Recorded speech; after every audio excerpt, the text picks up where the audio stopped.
ফুলের বাগান পেলাম, কিন্তু মহাভাব স্বরূপিণী সেই গোপীগণ কই?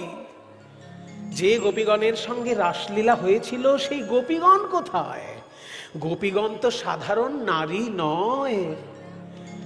প্রেম ভালোবাসার যদি বিশুদ্ধ কোনো রূপ হয়, আর সেই বিশুদ্ধ ভালোবাসার যদি উচ্চ শিখরে কোনো ভাবনা হয়, তাকে বলে মহাভাব। লাদিনীর সার প্রেম, প্রেমের ভাব সার, ভাবের পরমাকাষ্ঠা নাম মহাভাব। তাই সেই মহাভাব স্বরূপিণী গোপীগণ তারা কোথায়? দেখতে দেখতে যখনই মহাপ্রভু এক একজন ভক্তের দিকে, এক একজন পার্ষদের দিকে খুব মনোযোগ দিয়ে দর্শন করছেন, অমনি সেই পার্ষদের ভিতরটা প্রকাশ পাচ্ছে মহাপ্রভুর সামনে। ওই তো আমার গদাধর। গদাধর তো আর কেউ নয়, সেই মহাভাব স্বরূপিণী রাধারানী তো গদাধর। এক একজন ভক্তের পূর্ব পূর্ব গোপী ভাবটা জেগে উঠছে। নিত্যানন্দ প্রভু তো বলরাম, তাকে দেখলে তো গোপী ভাব জাগার কথা নয়, কিন্তু আজকে নিত্যানন্দ প্রভুর মধ্যেও গোপী ভাব প্রকাশ পাচ্ছে। কেন না, নিত্যানন্দ প্রভুর মধ্যে শুধুমাত্র বলরাম নয়। কিছু মনে করবেন না বাবা, কিছু কিছু বৈষ্ণবের ধারণা আছে যে নিত্যানন্দ শুধু বলরাম। সেই জন্য অনেক সময় দেখা যায় রাধা কৃষ্ণ যুগলের পাশে শুধু গৌর রাখেন, নিতাই রাখেন না, এরকম দেখা যায়। যেহেতু রাধা কৃষ্ণের মিলিত তনু গৌরাঙ্গ মহাপ্রভু, ওই জন্য গৌর থাকতে পারে, কিন্তু নিত্যানন্দ যেহেতু বলরাম, বলরাম থাকলে তো রসদোষ হয়ে যাবে, কারণ রাধা কৃষ্ণ মধুর রসের বিষয়, আর বলরাম তো সখ্য রসের, কিছুটা বাৎসল্য কিছুটা সখ্য মিলেমিশে বলরামের ভাবটা। যেহেতু কৃষ্ণের থেকে বয়সে ছোট, যেহেতু বলরামের থেকে বয়সে কৃষ্ণ ছোট, ওই জন্য একটু বাৎসল্য রস কাজ করছে। আবার যেহেতু শ্রীরাম সুদামের সঙ্গে খেলা করতে গেলে গোষ্ঠে যেতে হচ্ছে, সেখানে আবার সখ্য রস কাজ করছে। কাজেই বলরাম এমন একটা চরিত্র যেখানে বাৎসল্য রসের কিছুটা আছে, আবার সখ্য রসের পরিপূর্ণ রূপটাও আছে। কিন্তু মধুর রসের তো কোনো স্থান নেই বলরামের মধ্যে, যেহেতু দাদা হয়। যেখানে বৌমা আর ভাই থাকবে সেখানে কি দাদা বেশিক্ষণ থাকতে পারে? আসলেও যদি আসেও কাজের কথাটি বলে চলে যাবে। তাহলে রাধা কৃষ্ণ যেখানে আছে সেখানে তো বলরামকে রাখা যায় না। ওই জন্য রাধা কৃষ্ণের মিলিত তনু গৌরাঙ্গ মহাপ্রভু, গৌরাঙ্গ থাকে থাক, কিন্তু নিতাই যেন সেখানে না থাকে, এরকম একটা বদ্ধমূল ধারণা কিছু কিছু বৈষ্ণবের আছে। কিন্তু আসল ব্যাপারটা কি জানেন? তারা শুধুমাত্র সংস্কৃত সাহিত্যকে অনুসরণ করেছেন, বাংলায় সাহিত্য যেগুলো আছে বৈষ্ণব পদাবলীর, সেগুলোকে অনুসরণ করেননি। বৈষ্ণব পদাবলীটাও তো একটা শাস্ত্র। সংস্কৃতে লেখা হলেই শুধু সেটা শাস্ত্র, আর বাংলায় লেখা হলে সেটা শাস্ত্র নয়, এটা কি কেউ বলবে? তাহলে তো চৈতন্য চরিতামৃতটাকে আগে বাদ দিতে হয়, কারণ চৈতন্য চরিতামৃতের রেফারেন্স সব সংস্কৃতে, কিন্তু মূল কথাগুলো তো সব বাংলায়। মূল কথা বাংলায়, রেফারেন্স সংস্কৃত। এটা চৈতন্য চরিতামৃত। কিন্তু চৈতন্য ভাগবত, সেখানে কটা সংস্কৃত শ্লোক আছে? খুব অল্প শ্লোক আছে। চৈতন্য ভাগবতে খুব অল্প শ্লোক আছে, কিন্তু প্রামাণ্য বেশি কোনটা ধরা হয়? চৈতন্য ভাগবত বেশি প্রামাণ্য ধরা হয়, কারণ সরাসরি নিত্যানন্দের শিষ্য তিনি। বৃন্দাবন দাস চৈতন্য ভাগবতের রচয়িতা, তিনি সরাসরি নিত্যানন্দের শিষ্য। কাজে তার মুখের কথাটা যতটা বেশি প্রামাণ্য হবে, কৃষ্ণদাস কবিরাজ তো অনেকটা দূরে, তার কথাটা তো অতটা প্রামাণ্য হবে না। হ্যাঁ, তার কথাগুলো ভুল নয়। কেন না, প্রত্যেকটি বাংলা কথার সঙ্গে সঙ্গে সংস্কৃত সাহিত্যগুলোর রেফারেন্সগুলো দেওয়া আছে। ওই জন্য চরিতামৃতের সব কথা সত্যি, কিন্তু প্রামাণ্য বেশি চৈতন্য ভাগবতই ধরতে হবে।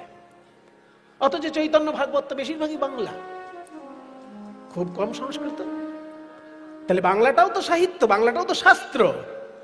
সেই জন্য নিত্যানন্দ প্রভুর চরিত্র সম্পর্কে বা নিত্যানন্দ প্রভুর স্বরূপ সম্পর্কে শুধু সংস্কৃত শাস্ত্র অনুসরণ করলে হবে না। বাংলা পদাবলী সাহিত্যে আমরা দেখতে পাই যে নিত্যানন্দ প্রভুর স্বরূপ বর্ণনে সেইখানে লেখা হয়েছে যে নিত্যানন্দ প্রভুর ভিতরে বলরাম ছাড়াও একজন গোপী রয়েছেন সেখানে, এবং সেই গোপী যেমন তেমন গোপী নয়, অতি সাধারণ স্তরের গোপী নয়, সেই গোপী হচ্ছে সাক্ষাৎ রাধারানীর বোন, তার নাম অনঙ্গ মঞ্জরী। এটা জেনে রাখুন, যারা জানেন না তারা জেনে রাখুন, যারা জানেন তাদের কোনো ব্যাপার না। অনঙ্গ মঞ্জরী হচ্ছে রাধারানীর বোন। রাধারানী যেমন কৃষ্ণকে ভালোবাসতেন, অনঙ্গ মঞ্জরীও তেমন ভাবেই কৃষ্ণকে ভালোবাসতেন, কিন্তু তিনি রাধারানীর উপর দিয়ে কখনো যেতেন না, রাধারানীর আনুগত্যে থাকতেন। বৃষভানু রাজার একটি ছেলে, দুটি মেয়ে।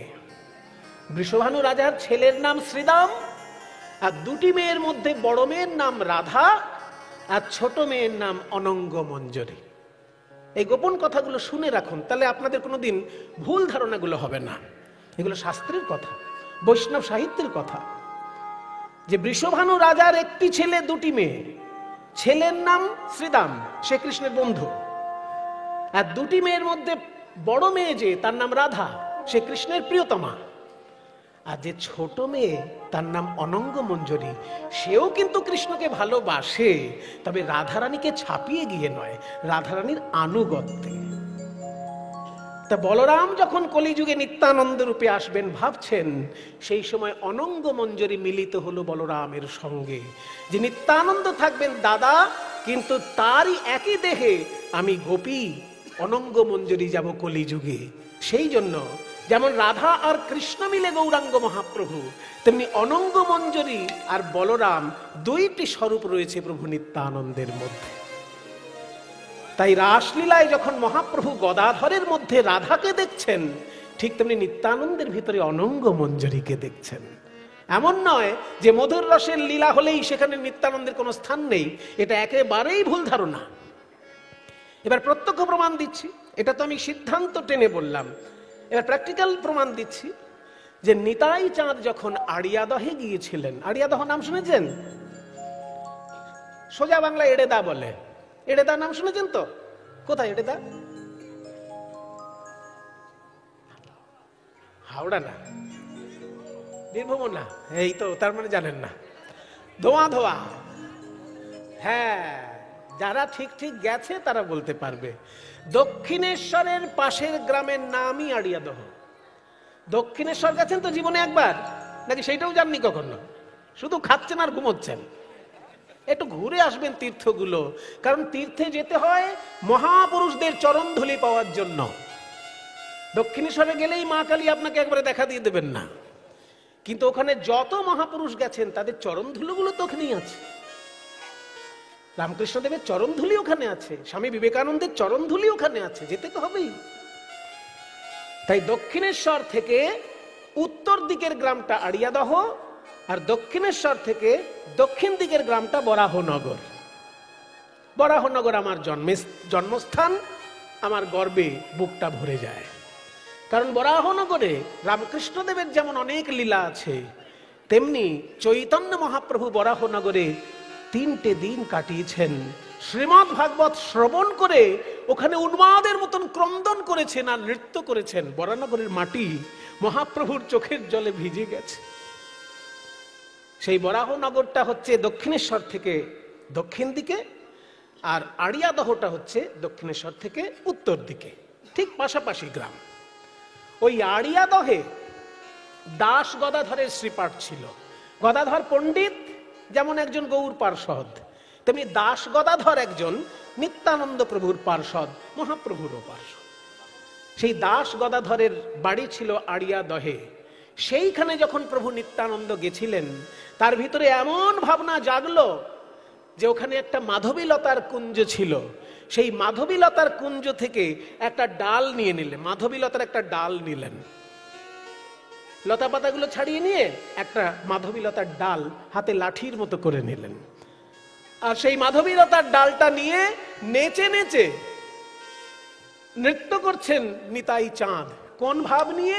না, দান লীলার ভাব নিয়ে। দান লীলার ভাব নিয়ে নিত্যানন্দ প্রভু মাধবীলতার ডাল নিয়ে নাচছেন। আর দান লীলার ভাব পড়ে মনে পড়েছে বলে সঙ্গে সঙ্গে সেখানে বাসুদেব ঘোষের দাদা মাধব ঘোষ উপস্থিত ছিলেন। বাসুদেব ঘোষরা অনেক ভাই, কিন্তু 3 ভাই প্রধান, মাধব ঘোষ, গোবিন্দ ঘোষ আর বাসুদেব ঘোষ। এই 3 জন মহাপ্রভুর প্রিয়। কেন না, এরা কীর্তন এত ভালো গাইতেন যে মহাপ্রভু খুব ভালোবাসতেন এদের। তাই তাই শাস্ত্রে বলা হয় মাধব গোবিন্দ বাসু এই তিন ভাই, যাহার কীর্তনে নাচে চৈতন্য গোসাই।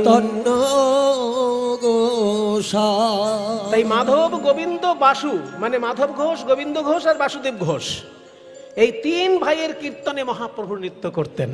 তার মধ্যে বড় ভাই যেহেতু মাধব ঘোষ, ওই মাধব ঘোষ তখন দানলীলার পদাবলী কীর্তন গিয়েছিলেন। চণ্ডীদাসের লেখা শ্রীকৃষ্ণ কীর্তন কাব্য, এই শ্রীকৃষ্ণ কীর্তন কাব্য চৈতন্য দেবেরও প্রাচীন, চৈতন্য দেবের জন্মের আগে লেখা চণ্ডীদাসের গ্রন্থ শ্রীকৃষ্ণ কীর্তন কাব্য। আপনারা তো বাঁকুড়া, যেমন চণ্ডীদাসের জন্য দুটি জেলাকে স্মরণ করা হয়, বাঁকুড়ার মধ্যে ছাতনা চণ্ডীদাসের জন্য বিখ্যাত হয়ে আছে, আর বীরভূম জেলার মধ্যে নানুর চণ্ডীদাসের জন্য বিখ্যাত হয়ে আছে। যেহেতু বাংলায় একাধিক চণ্ডীদাস জন্মগ্রহণ করেছেন, তাই দুটি তীর্থই প্রামাণ্য তীর্থ, কোনোটা গুঝামিলের তীর্থ নয়, দুটোই প্রামাণ্য। তো সেই চণ্ডীদাসের যে শ্রীকৃষ্ণ কীর্তন কাব্য, সেখান থেকে পদাবলী গান গিয়েছেন মাধব ঘোষ, আর তাতে নিত্যানন্দ প্রভু নৃত্য করছেন মাধবীলতার ডাল নিয়ে। লীলাটা কি লীলা? দান লীলা। দান লীলা কোন রসের লীলা? বাৎসল্য রস না সূক্ষ্ম রস? কোন রসের লীলা? দান লীলা। বলে এসব জিজ্ঞেস করবেন না, কীর্তনীরা গায়, আমরা শুনি, আমরা তো বুঝি না, বুঝতে চাইও না। বোঝেন না ভালো কথা, কিন্তু বুঝতে চাইবেন না কেন? বুঝতে তো হবে, তা নাহলে আপনাকে সাপ বলতে ব্যাং ধরিয়ে দেবে বা ব্যাং বলতে সাপ ধরিয়ে দেবে, আপনি তাই নিয়ে আনন্দে থাকবেন। দান লীলা সখ্য রসেরও লীলা নয়, বাৎসল্য রসেরও লীলা নয়, দান লীলা হলো মধুর রসের লীলা। তাহলে দান লীলা যেহেতু মধুর রসের লীলা, সেখানে নিত্যানন্দ লাঠি নিয়ে নাচছেন কি করে? এটাই তো প্রত্যক্ষ প্রমাণ। যেসব বোকা লোকেরা বলে যে মধুর রস নিতাইয়ের দেবার ক্ষমতা নেই, কারণ তিনি দাদা বলরাম। আরে বোকা, বসো, ঝগড়া করতে ইচ্ছে করছে, আগে ঝগড়া করে নি একটু। যেসব বোকা লোকেরা বলে যে নিতাই যেহেতু বলরাম, দাদা বলরাম, ওই জন্য ওনার সখ্য রস দেবার ক্ষমতা আছে, মধুর রস দেবার ক্ষমতা নেই। আরে বোকা, তুই প্রভু নিত্যানন্দের জীবনীটা ভালো করে পড়, জান প্রভু নিতাইকে আগে। প্রভু নিতাই চাঁদ যদি মধুর রসের অধিকারী না হন, তাহলে দান লীলায় তিনি মাধবীলতার ডাল নিয়ে নৃত্য করছেন কি করে? করতেনই না জীবনে ওইসব লীলা আস্বাদন। আসলে নিত্যানন্দ শুধু বলরাম নয়, নিত্যানন্দের মধ্যে যেমন বলরাম খেলা করছে, তেমনি নিত্যানন্দের মধ্যে রাধারানীর বোন, নিজের বোন অনঙ্গ মঞ্জুরি খেলা করছে। ওই জন্য মহাপ্রভু যখন নিত্যানন্দের দিকে তাকাচ্ছেন, তার মধ্যে গোপী ভাব দেখতে পাচ্ছেন। বলে এরাই তো তারা রে, এরাই তো তারা রে, ওই বৃন্দাবনে ছিল যারা, এরাই তো তারা রে, ওই বৃন্দাবনে ছিল যারা, এরাই তো তারা রে। দাঁড়াও দাঁড়াও দাঁড়াও দাঁড়াও, সাধারণ শ্রোতা হিসেবে আমার একটা বক্তব্য আছে। এখন আমি কীর্তনিয়া নই, 5 মিনিটের জন্য আমি একটু শ্রোতা। সাধারণ শ্রোতা হিসেবে আমার একটা প্রশ্ন আছে, যেটা শ্রোতারা করতে পারবে না, তাই তাদের পক্ষ হয়ে আমি করছি। সেটা হচ্ছে যে মহাপ্রভু যখন পার্শ্বদের দিকে দেখছেন, তাদেরকে গোপী ভাবছেন কেন? কারণ তারা তো পুরুষ, আর শ্রীকৃষ্ণের সঙ্গে যারা নেচেছিল তারা তো নারী। বৃন্দাবনে যমুনার তীরে যারা নেচেছিল তারা নারী, তারা গোপী। আর মহাপ্রভুর সঙ্গে গঙ্গার তীরে যারা নাচছেন তারা সবাই পুরুষ, একটাও নারী নেই। মায়েরা কিছু মনে করবেন না, যদি ওই পুরুষ দলের মধ্যে একটা নারী ঢুকে যেত, মহাপ্রভু সেখানে নাচতেন না, বার করে দিতেন। কারণ ছেলে আর মেয়ে মিলে ধেই ধেই করে নাচবে, তাতে ভাব জাগ্রত হবে মহাপ্রভুর, এটা কখনো হয়নি। ছেলেরা নাচতেই পারে, মেয়েরাও নাচতে পারে, কিন্তু হুড়োহুড়ি ধাক্কা ধাক্কি করে নয়। মেয়েরা একদিকে নাচুক, ছেলেরা একদিকে নাচুক, কিন্তু ছেলে মেয়ে মিলেমিশে হই হুল্লোড় করে নাচবে আর তাতে একটা বিশৃঙ্খল তৈরি হবে, এটা কখনো ভক্তি ধর্ম নয়। তার প্রত্যক্ষ প্রমাণ দিচ্ছি। যখন চৈতন্য মহাপ্রভু শ্রীবাস অঙ্গনে কীর্তন করছেন, একদিন কীর্তন গাইতে গাইতে শ্রীবাসকে বলছে, শ্রীবাস, আজকে আমার কিছুতেই হৃদয়ে ভাব উদয় হচ্ছে না, ঘরে কিছু একটা অসুবিধা আছে। শ্রীবাস ভাবলো ঘরে কি অসুবিধে, দেখলো ঘর তো আমি পরিষ্কার করে দিয়ে গেছি। কিছুক্ষণের মধ্যে দেখলো ঘরের কোণে একটা বড় ঝুড়ি উল্টানো আছে, বড় একটা ঝুড়ি উল্টানো আছে। শ্রীবাস ভাবছে এইটা তো আগে ছিল না, এটা আবার কে এনে রাখলো। এই বলে সেই ঝুড়িটাকে যখনই শ্রীবাস তুলেছে, দেখে ঝুড়ির মধ্যে একটা বুড়ি, যেমন তেমন বুড়ি নয়, শ্রীবাসের শাশুড়ি। আসলে শ্রীবাসের শাশুড়ি একটু সন্দেহ বাতিগ্রস্ত ছিলেন।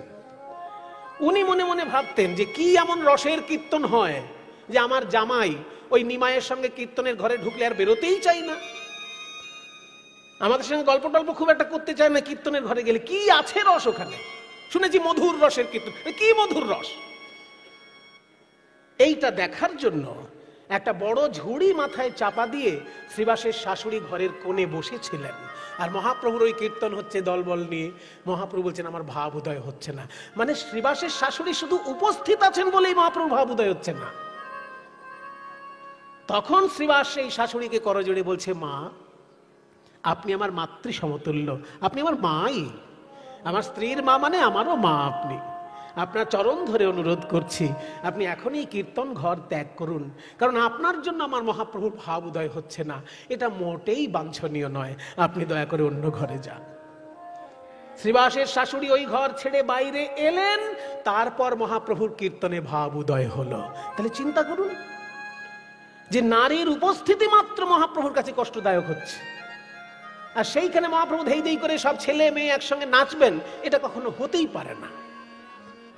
তাই মহাপ্রভু যখন নাচছেন রাসলীলার ভাব নিয়ে, তার সঙ্গে সবাই ছেলে, কিন্তু কৃষ্ণ যখন যমুনার তীরে নেচেছেন রাসলীলায়, সেখানে সবাই মেয়ে ছিল। তাহলে কি করে এরাই তো তারা রে, এরাই তো তারা রে তখন থেকে বলছেন? এটি হচ্ছে সাধারণ শ্রোতার পক্ষ থেকে প্রশ্ন। এবার কীর্তন জগতের উত্তর হচ্ছে, হে ভক্তগণ, ভালো করে খেয়াল করুন, মহাপ্রভুর সঙ্গে যারা নৃত্য করছেন তারা সবাই পুরুষের শরীর ধারণ করেছেন মাত্র, কিন্তু তাদের হৃদয়ের ভাব হচ্ছে গোপী ভাব। কেন না, বৃন্দাবনে একদিন গোপীগণ কেঁদে বলেছিল, হে কৃষ্ণ, ও হে না গরবর, শুনো হে মুরলীধর, মুরলীধর, নিবেদন করি রাঙা পায়,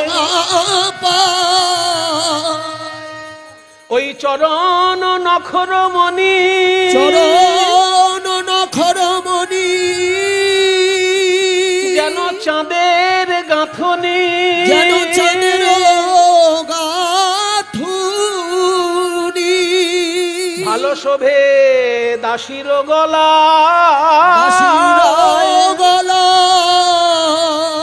তুমি মনি নও মানিক নও, যে হিয়ার মাঝারে রও, ফুল নও যে বাঁধিয়া রাখি কেশে, রাখি কেশে, আমাদেরকে নারী না করিত বিধি, তুয়া হেন গুণ নিধি, লইয়া ফিরিতাম দেশে দেশে। হরিব, দেশে দেশে। এই হচ্ছে আসল জায়গা।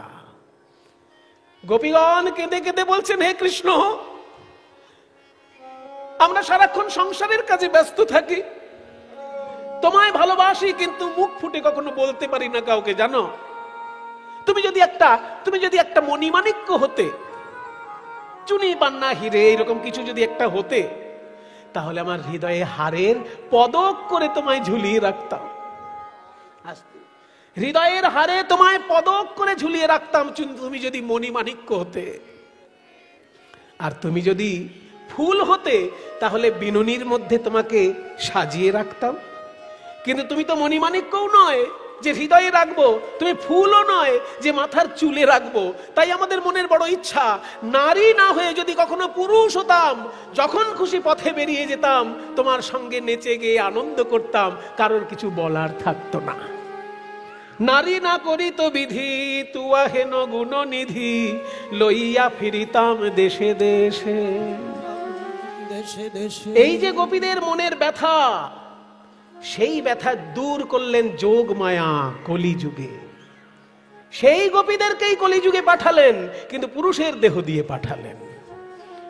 ওই যে জয়রূপ সনাতন ভট্ট রঘুনাথ, শ্রীজীব গোপাল ভট্ট দাস রঘুনাথ, এই 6 জন যে গোসাই, এরা সবাই দেখতে পুরুষ, কিন্তু ভিতরটা গোপী ভাবে ভরা। এরা সবাই গোপী, তাই দেখতে পুরুষ হলেও এরা আসলে গোপী। বলে এটার প্রমাণ কি? এটা তো মুখের কথাও হতে পারে। প্রমাণ ভালো করে চেয়ে দেখো গৌর পার্ষদ গণের পানে, তারা যদি বৃন্দাবনের গোপী নাইবা হবে, তবে তাদের নয়ন ধারা কেন এইভাবে প্রবাহিত হয়? এই রকম কৃষ্ণ বলে কাঁদা কি কেউ কাঁদতে পারে যদি কারোর ভিতরটা গোপী ভাবে পূর্ণ না হয়? বলি এরাই তো তারা রে, এরাই তো তারা রে, এরাই তো তারা রে, এরাই তো তারা রে।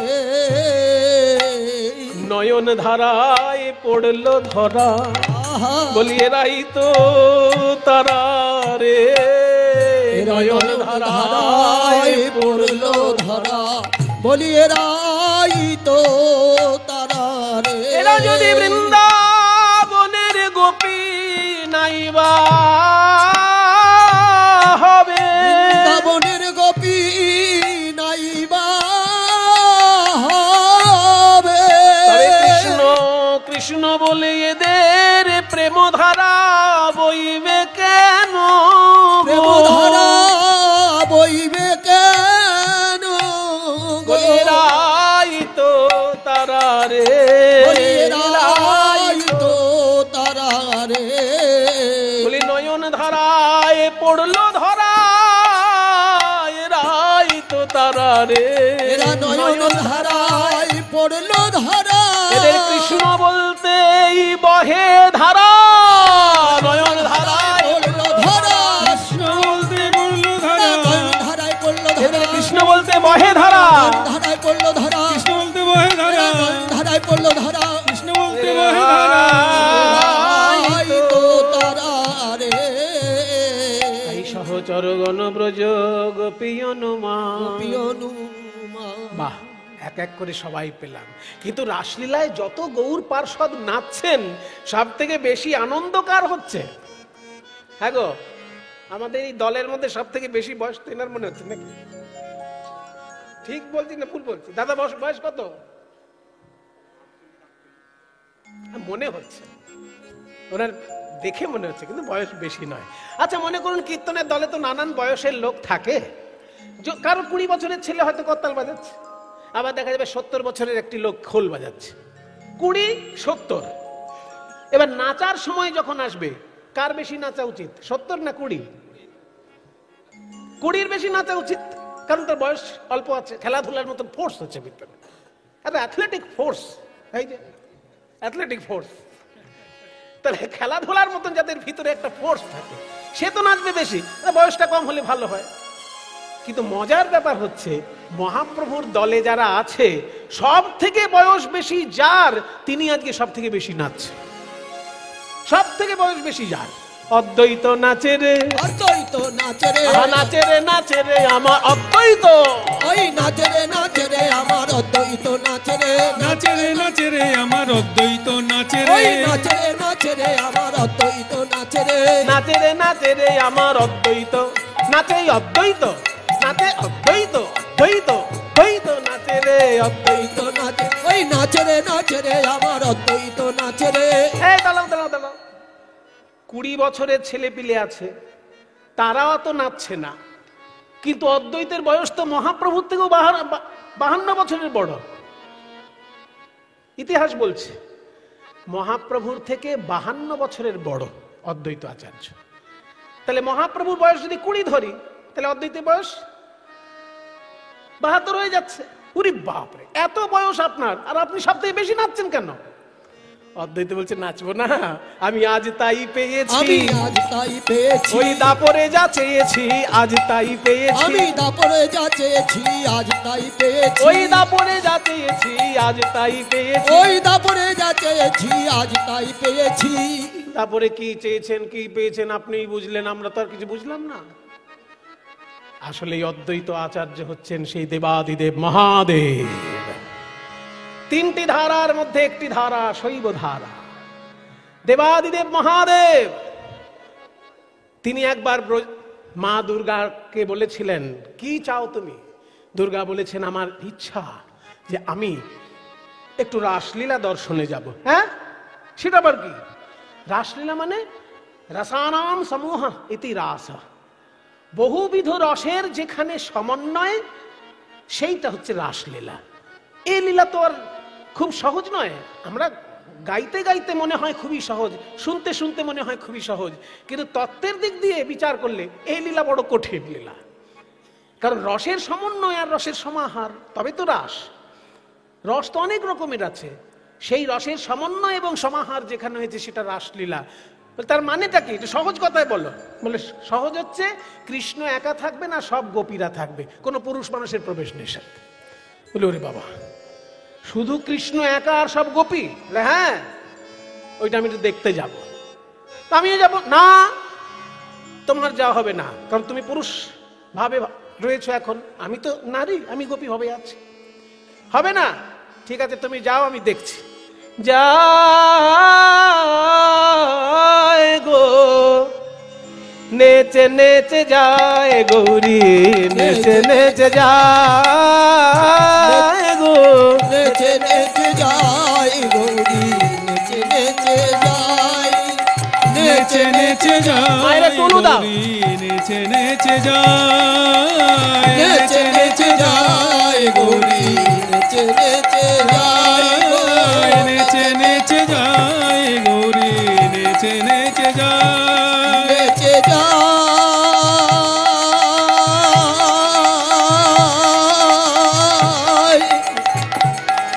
নেচে যাই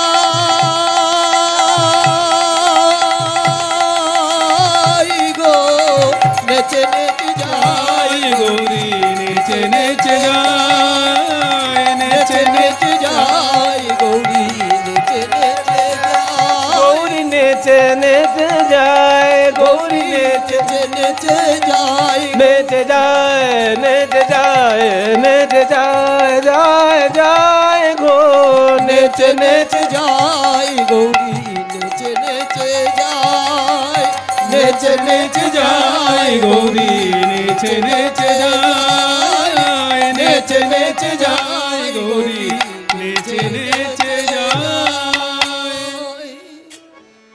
মা দুর্গা তো গোপী ভাবে প্রবেশ করলেন, কারণ তিনি তো যোগমায়া। যোগমায়া যোগেশ্বরী না গেলে তো লীলা হবেই না।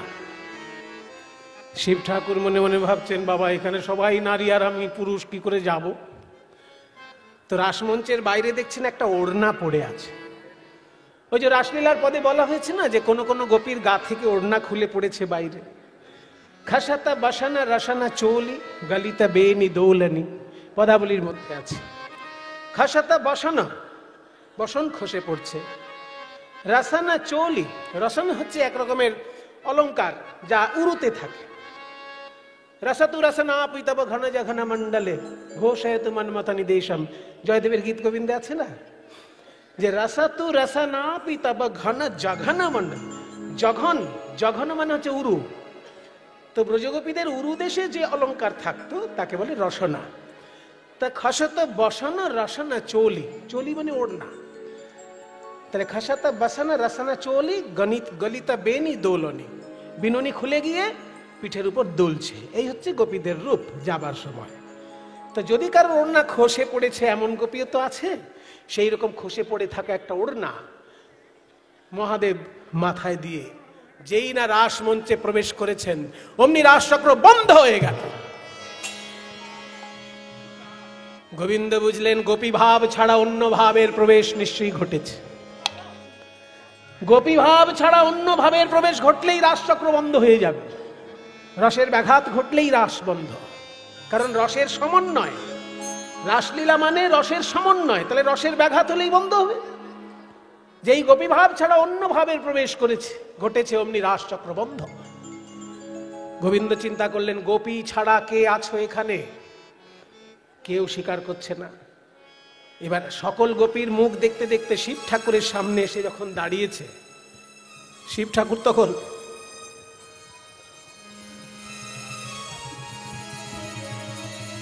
বাপরে বাপ, এত কাঁপছে কেন এই গোপী? কে তুমি? আমি শ্বেত গোপী। হ্যাঁ, শ্বেত গোপী? এরকম তো কোনো গোপী নেই। আসলে সাদা সাদা ছাই মাখানো আছে পায়ে, সাদা ছাই দেখা যাচ্ছে পায়ে, কি আর বলবে শ্বেত গোপী? আমি শ্বেত গোপী। শ্বেত গোপী? তাহলে দেখি তোমার মুখটা একটু দেখি, ওড়নাটা সরাও। যেই না গোবিন্দ জোর করে ওড়না সরিয়ে দিয়েছেন, মহাদেব এ তুমি কি করলে?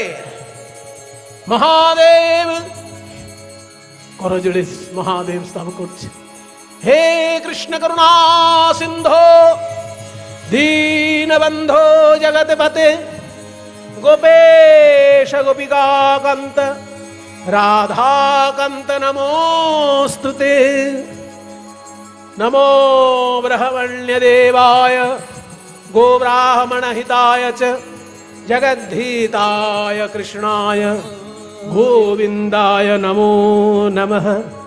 শ্যামং হিরণ্য পরিধিং বনমাল্য বরহ ধাতু প্রবাল নটবেশ মনোব্রতাংশে বিন্যস্ত হস্তমিতরেণ ধুনানমবিজম कर्णोत्पलालक कपोल मुखाब्जहासं बरहापीडं नटवरवपुः कर्णयोः कर्णिकारं बिभ्रद्वास कनककोपीशं वैजयन्तीं च मालां रन्ध्रान् वेणोरधरसुधया पूरयन् गोपवृन्दैः वृन्दारण्यं स्वपधर्मणं प्राविशद् गीतकीर्तिः दीपार्जिदेव हि दशान्तरमभ्युपेत्य दीपायते वृत्तिहेतु समानधर्मा यस्तादृगेव च हि विष्णुतया विभाति गोविन्दमादिपुरुषं तमहं भजामि गोविन्दमादिपुरुषं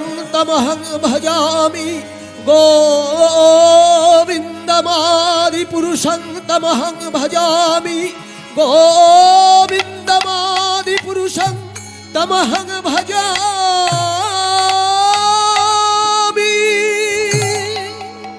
দাঁড়াও ভোলানাথ,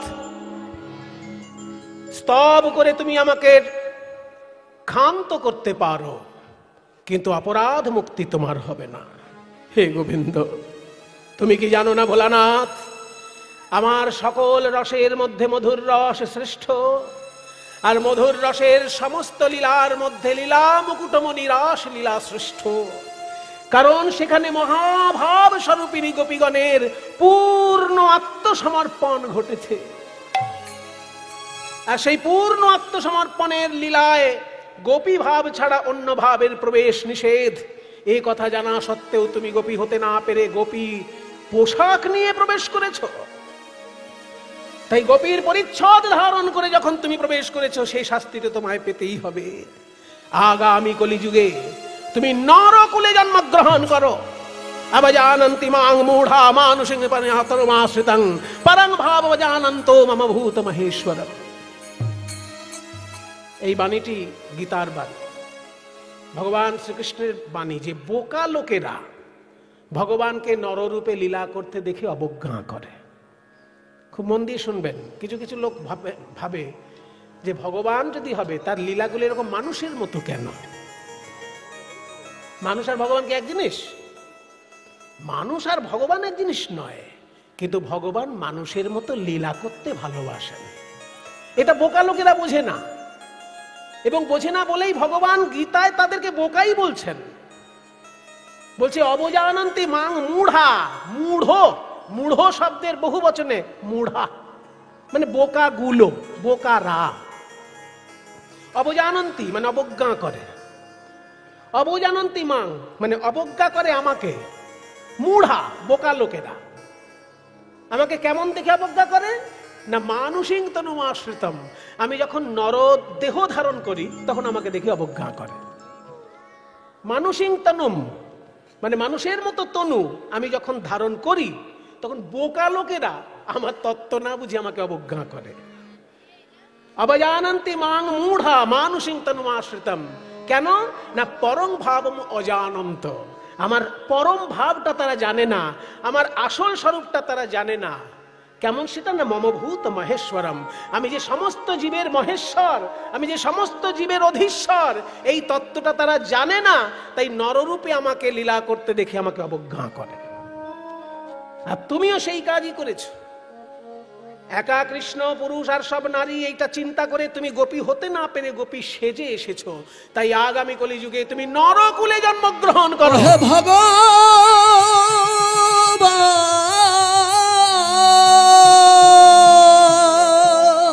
দেবাদিদেব মহাদেব বলে, হে গোবিন্দ, নরকুলে জন্মগ্রহণ করা কলিযুগের পক্ষে ভাগ্যের কথা। কলিযুগে নরকুলে জন্ম পাওয়াটা ভাগ্যের ব্যাপার।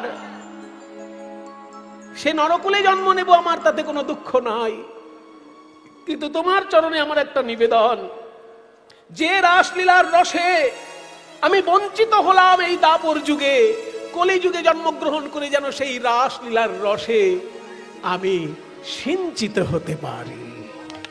দাপরে বঞ্চিত, কলিতে সেই রসে সিঞ্চিত হতে পারি।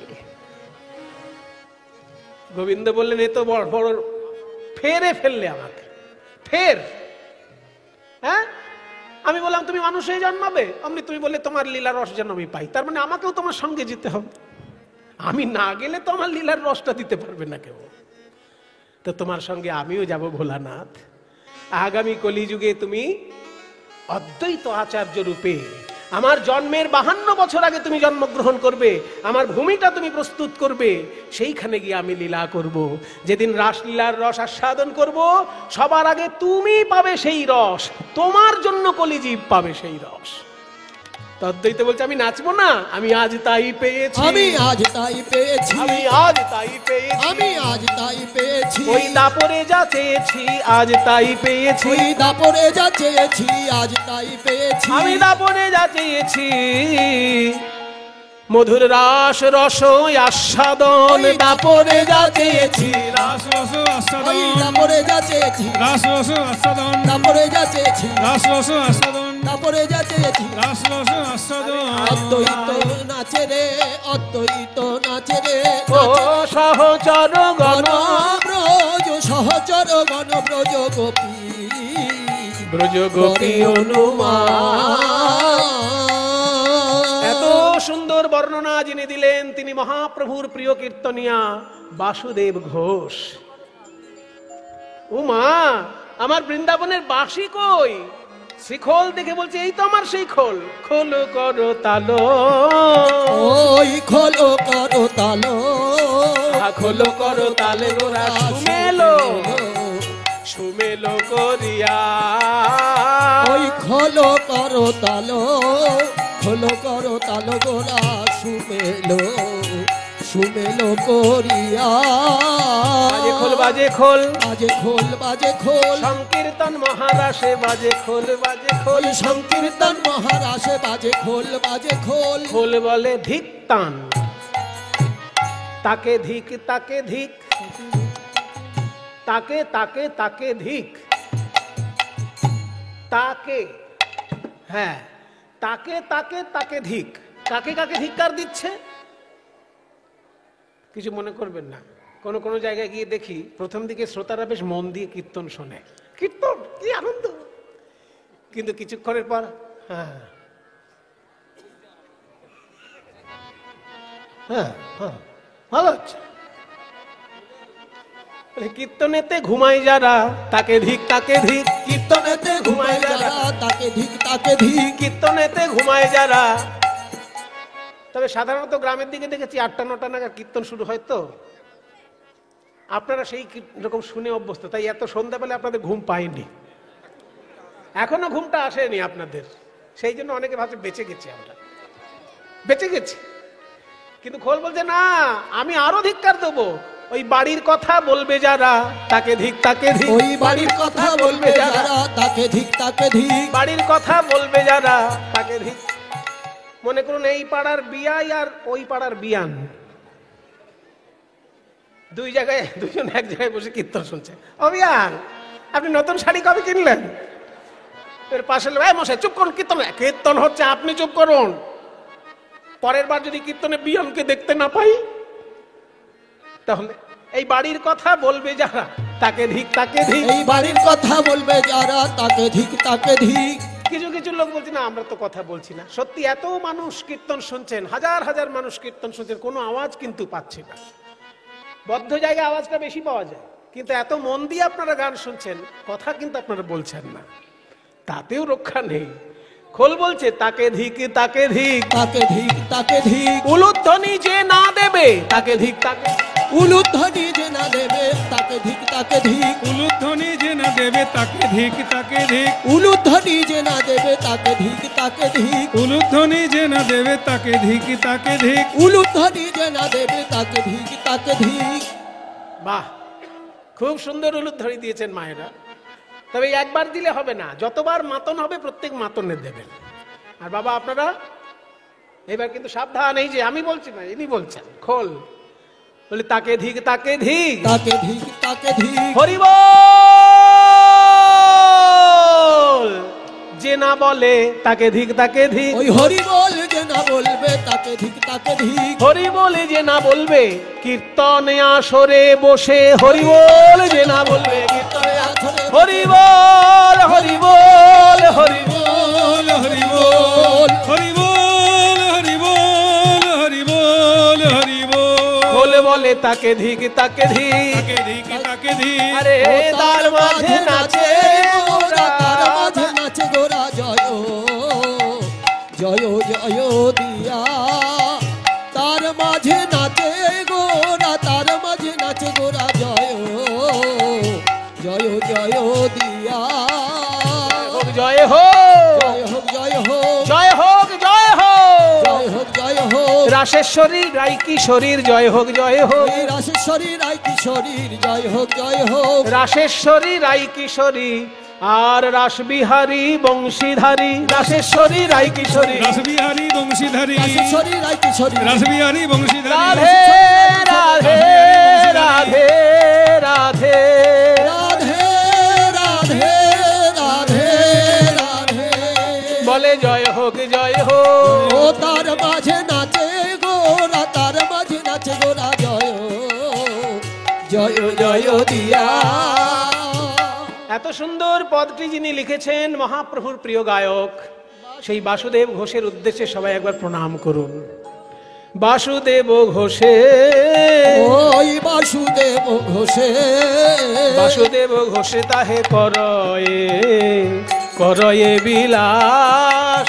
ওই রাস রস গোরা চাঁদ করিলা করিলা প্রকাশ রে আহা মরি মরি রে মরিলা প্রকাশ রে রাস রস গোরা চাঁদ ताके ताकत नित्ताजन झा झा झंदा झा झा झम झट तकिता झट तकिता झट तकिता धैता गुरुता धैता गुरुता धै गुरुता गुरुता तक तकिता जाऊं ते जाऊं ता गुरुता तक तक नित्ता झंदा थो गुरुता तक तक नित्ता झन चच्चा झंदा चच्चा झंदा झट तकिता झट तकिता झट तकिता धैता गुरुता धै गुरुता गुरुता तक तकिता जाऊं ते जाऊं झा গোরা চাঁদ। ता रदा घीनी ता के दा घीनी ता धेरे ता धेरे ता धेरे ता घीतर तर खड़वाक तर तेरे तो ता घीतर तर खड़वाक तर ता घीना के जा নাক ঝা দাগি নাক ভैया তিনি তাকে ডাক্তার করে ডাক্তার করে भैया তিনি তাকে ডাক্তার করে ডাক্তার করে দাগি নাক ঝা দাগি भैया তিনি তাকে দাগি ডাক্তার করে भैया তিনি তাকে দাগি ডাক্তার করে দাগি নাক ঝা দাগি না গোরা চাঁদো করিলা প্রকাশ রে রাস রস हाथ न तागत टकट तागत टकट तागा तागा धुमाकट टकट तागत धुमाकट धुमाकट धुमाकट धुमाक ताक धुमाकट धुमाकट ताक गोदिगिने हा ताक धुमाकट धुमाकट ताक गोदिगिने हा ताक धुमाकट धुमाकट ताक हाथ न तागत टकट तागत टकट तागा तागा धुमाकट टकट तागत धुमाकट धुमाकट धुमाकट धुमाक ताक धुमाकट धुमाकट ताक गोदिगिने हा ताक धुमाकट धुमाकट ताक गोदिगिने हा ताक धुमाकट धुमाकट ताक तकट जाओ तेरे किटा तकट जाओ तेरे किटा जाओ तेरे किटा तकट धी धो तकट तीन तकट घर के लगे तकट जाओ तेरे किटा तकट जाओ तेरे किटा जाओ तेरे किटा तकट धी धो तकट तीन রাস রস গোরা চাঁদো করিলা চাঁদো করিলা প্রকাশ রে রাস রস গোরা চাঁদো করিলা প্রকাশ রে রাস রস গোরা চাঁদো করিলা প্রকাশ রে রাস রস গোরা চাঁদো করিলা প্রকাশ রে রাস রস গোরা চাঁদো করিলা প্রকাশ রে রস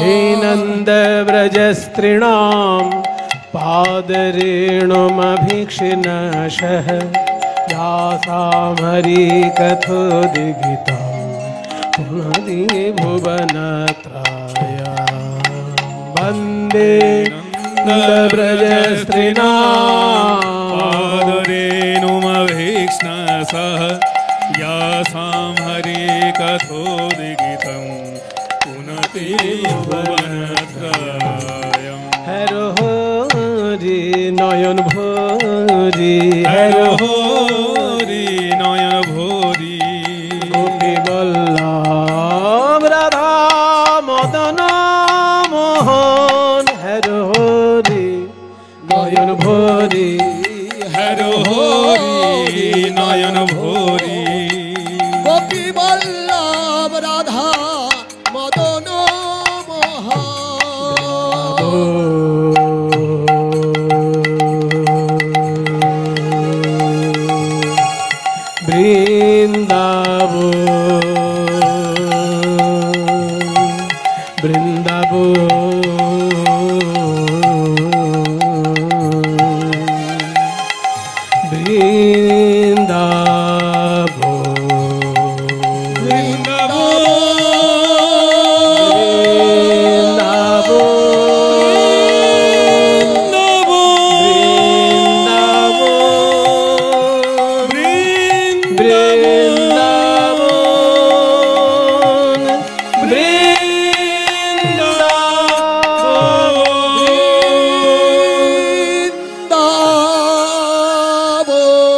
সবাই বলো বৃন্দাবন ধাম কি,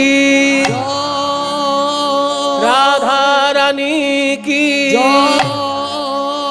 গোস্বামী বৃন্দ কি, দেবাদিদেব মহাদেব কি, যোগ মায়া মাই কি, নিজ নিজ শ্রী গুরু মহারাজ কি। মধুময় সুধাম বৃন্দাবন। ভাগবতের রাসলীলার বর্ণনা দশম স্কন্ধের 29 অধ্যায় থেকে শুরু হয়ে 33 অধ্যায় পর্যন্ত 5টি অধ্যায়ে বর্ণনা আছে।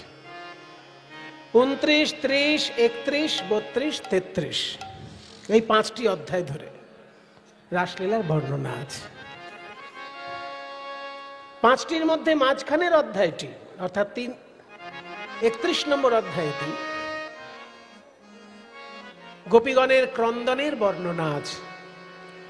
জয়তি তেধিকং জন্মনা ব্রজশ্রয়ত ইন্দিরা শশ্বদত্রহি দয়িত দৃশ্যতাং দিক্ষু তাবকাস্ত্বয়ি ধৃতাশবস্ত্বাং বিচ্ছিন্নতে।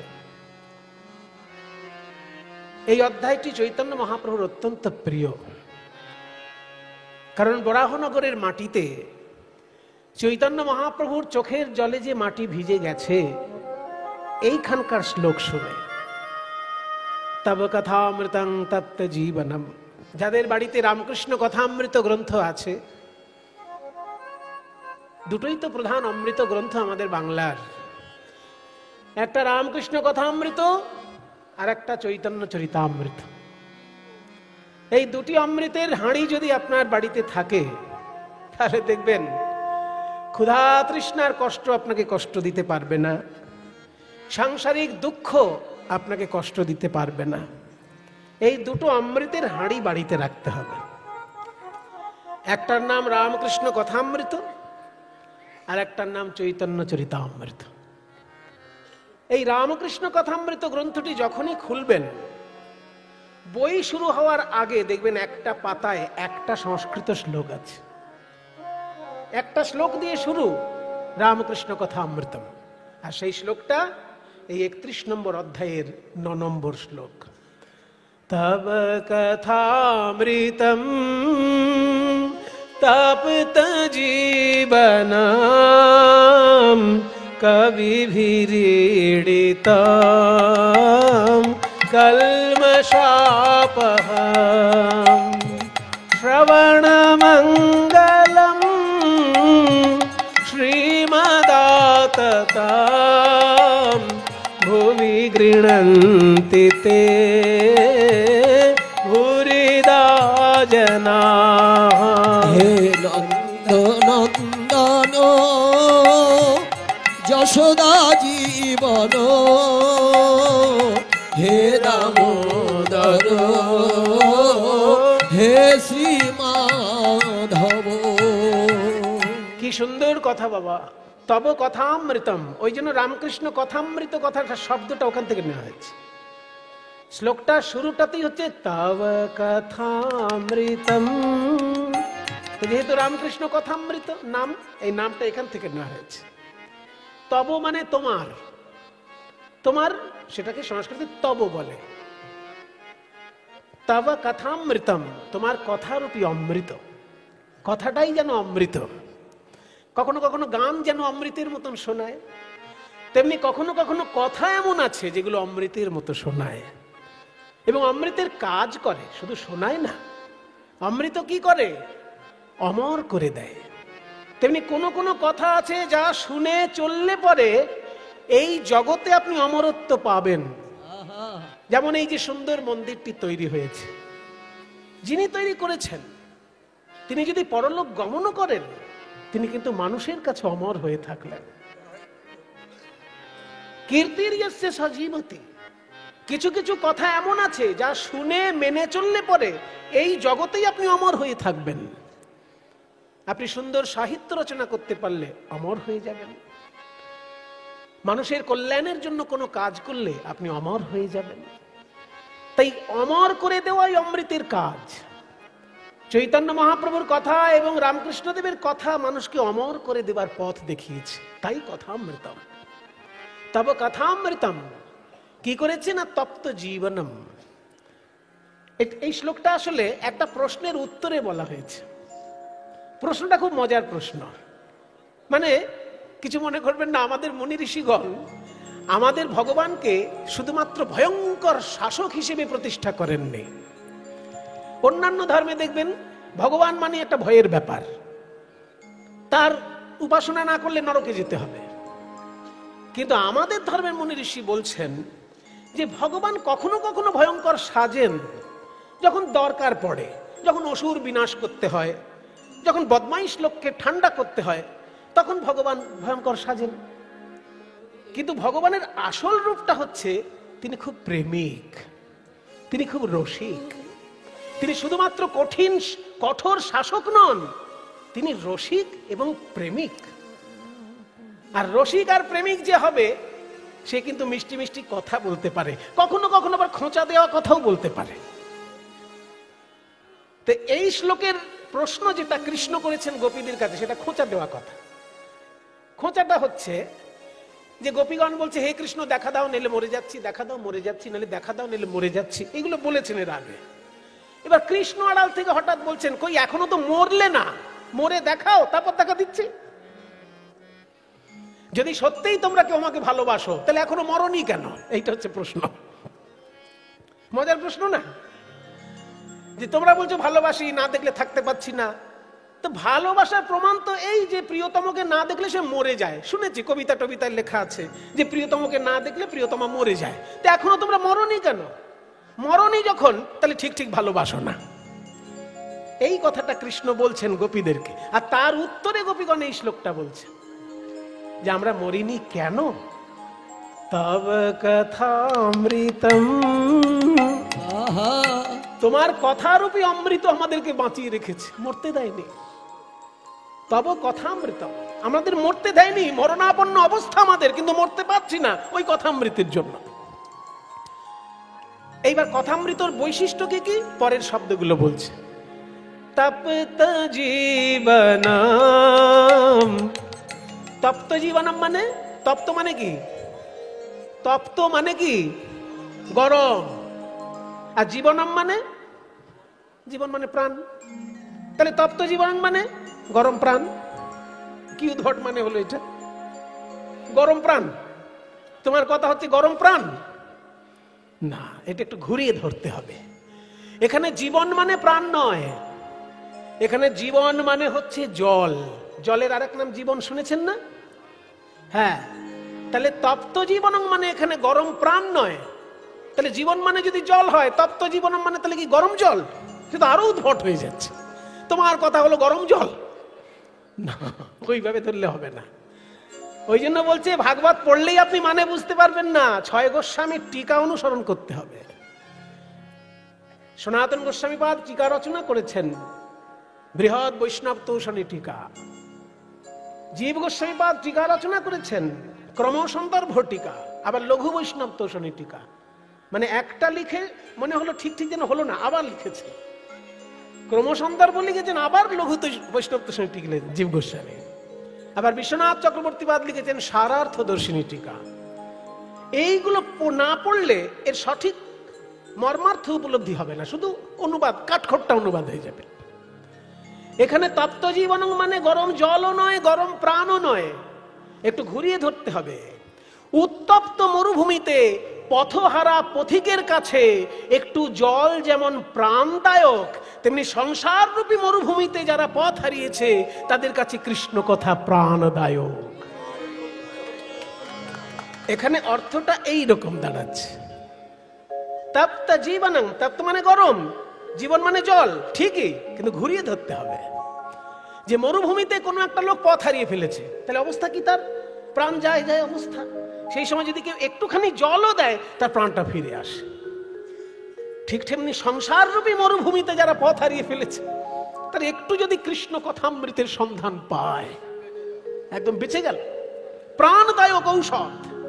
তপ্ত জীবনম কবিভিরীড়িতম,